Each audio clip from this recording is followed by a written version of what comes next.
জীয়াঢল ব্ৰহ্মপুত্ৰ আৰু গাই নদীৰ বাহনী পানীয়ে ধেমাজি জিলাত প্ৰতি বছৰত যি তাণ্ডৱৰ সৃষ্টি কৰে সেয়া যেন সমগ্ৰ অসমবাসীৰ লগতে অসম চৰকাৰৰো পৰিচিত আৰু চিন্তিত জিলা।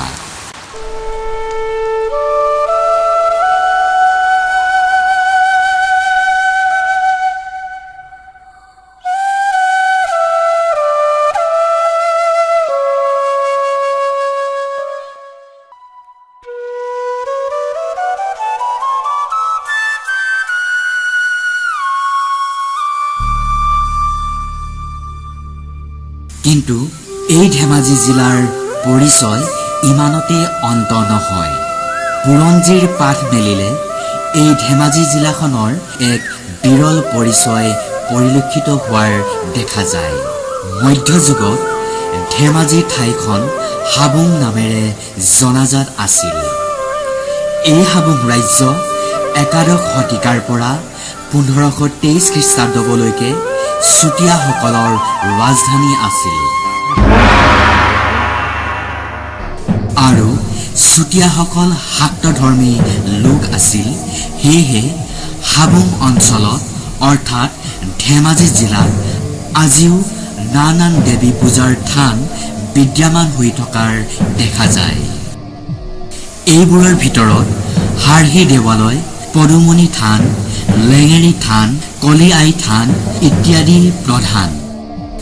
ধেমাজিৰ অন্য প্ৰাচীন কীৰ্তিচিহ্নসমূহৰ ভিতৰত মালিনী থান, বাসুদেৱ থান, ঘুগুহা দৌল, কাঁহীকুছি সত্ৰ, ৰাজগড়, গোসাই কমল আলি, ৰুক্মিণী আলি, বুটিকুৰ, ৰজাভেটি বা টাইভেটি, কুঁৱৰী বিল, পুৱা শইকীয়া আৰু ৰজাবাৰী।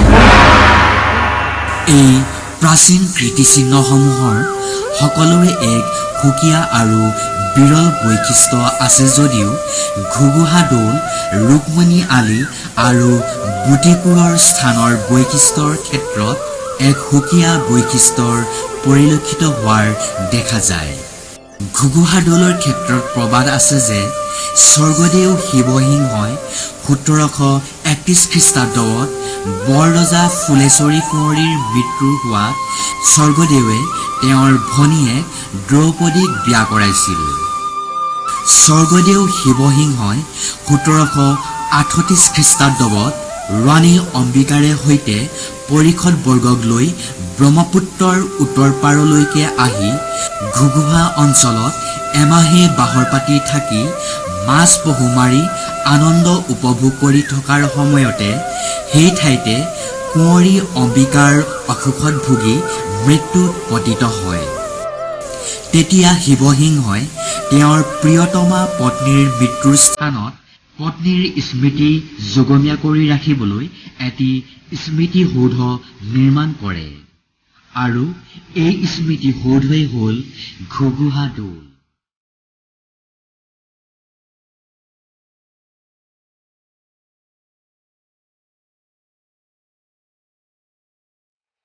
বুটিকুৰ স্থানৰ ক্ষেত্ৰত প্ৰবাদ আছে যে আৰিমত্ত ৰজাই পিতৃ হত্যাৰ পাপৰ পৰা মুক্তি পাবৰ বাবে ঘিলামৰা ঢকুৱাখনা অঞ্চলত ভালেমান পুখুৰী খান্দিছিল। পাছত পুখুৰী খন্দাত কোৰখন বুটিহলত বুটিকুৰখন এৰি থৈ যোৱা ঠাইখনৰ নামেই কালক্ৰমত বুটিকুৰ হৈ গৈ।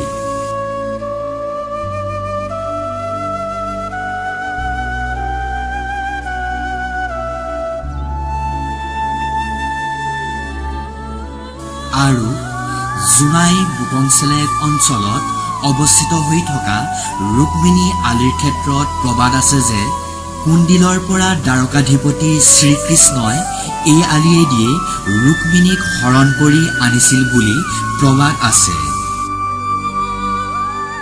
আৰু এয়াই বৰ্তমানৰ ধেমাজি আৰু প্ৰাচীন হাবুং ৰাজ্যৰ গৌৰৱ।